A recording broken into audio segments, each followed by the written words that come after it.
അനായാസം അനായാസം മുന്നോട്ട് കുതിക്കുകയാണ് ആർ സി ബി ഈ IPL. ചെറിയ ഒരു പണി കിട്ടി, അത് ആറാറിൻ്റെ കയ്യിൽ നിന്ന്. അത് ആ പയ്യൻ എല്ലാവർക്കും ഇട്ട് കൊട്ടുന്നുണ്ട്, ആ കൂട്ടത്തിൽ കൊട്ടിയതാണെന്ന് കൂട്ടിക്കോ.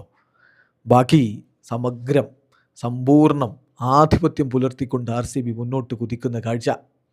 ഇപ്പോൾ ഒന്നാം സ്ഥാനത്തുമെത്തി. 5 കളികൾ 4 വിജയം 8 പോയിന്റ് പ്ലസ് 1.503 നെറ്റ് റൺ റേറ്റിൽ ഒന്നാം സ്ഥാനത്ത് നിൽക്കുന്നു defending champions R C B. In style അവർ ടൈറ്റിൽ ഡിഫൻസ് മുന്നോട്ട് കൊണ്ടുപോകുന്നു എന്നർത്ഥം. അതിൽ തലയെടുപ്പോടെ ഒന്നാം സ്ഥാനത്ത് ഓറഞ്ച് ക്യാപ്പുമായിട്ട് നിൽക്കുന്നു കിങ് കോഹ്ലി. 2016 ഇയാൾ ഓറഞ്ച് ക്യാപ്പ് അടിച്ച ആളാണ്. 2026 അയാൾ തന്നെ ഒന്നാമത്. വല്ലാത്തൊരു ലോങ്ങിവിറ്റിയല്ലേ അത്. ലെജൻഡ്. ആ ലെജൻഡ് വിസ്മയം തീർക്കുന്നത് തുടരുകയാണ്. എന്നാൽ ഇന്നലത്തെ കളിക്ക് ശേഷം അദ്ദേഹം പറയുകയാണ്, ഇല്ല 100% ആയിട്ടില്ല, ഇപ്പോഴും ഞാൻ ഫുള്ളി അങ്ങോട്ട് ആയിട്ടില്ല.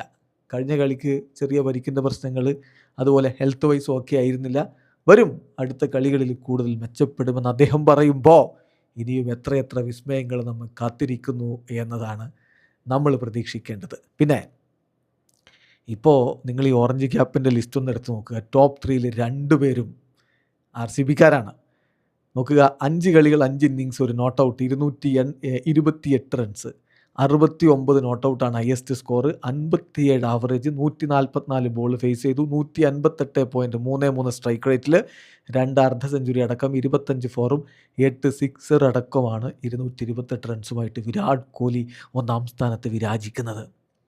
മൂന്നാമതുണ്ട് രജത് പട്ടീദാർ. അദ്ദേഹത്തിൻ്റെ ലൈഫിലെ ഏറ്റവും മികച്ച ഫോമിലാണ് നായകൻ പട്ടീദാർ കളിച്ചുകൊണ്ടിരിക്കുന്നത്. എടുത്തിട്ടങ്ങ് അലക്കുകയാണ്. ഏത് ബൗളർ വന്നാലും എടുത്തിട്ടങ്ങ് അലക്കുകയാണ്. ആ സ്ട്രൈക്ക് റേറ്റ് ഒക്കെ നോക്കണം. മൂന്നാമത് പട്ടീദാർ ഉള്ളത് 5 കളികളിൽ നിന്ന് 222 റൺസുമായിട്ടാണ്. 63 ഹയസ്റ്റ് സ്കോർ, 55 ആവറേജ്, 104 പന്തുകളിൽ നിന്നാണ് ഈ റൺസ് വന്നത്, 213.46 സ്ട്രൈക്ക് റേറ്റ്, 2 അർദ്ധ സെഞ്ചുറികൾ, 12 ഫോറും 21 സിക്സറുകളും. യെസ്, കുതിക്കുന്നു ആർ സി ബി അനായാസം.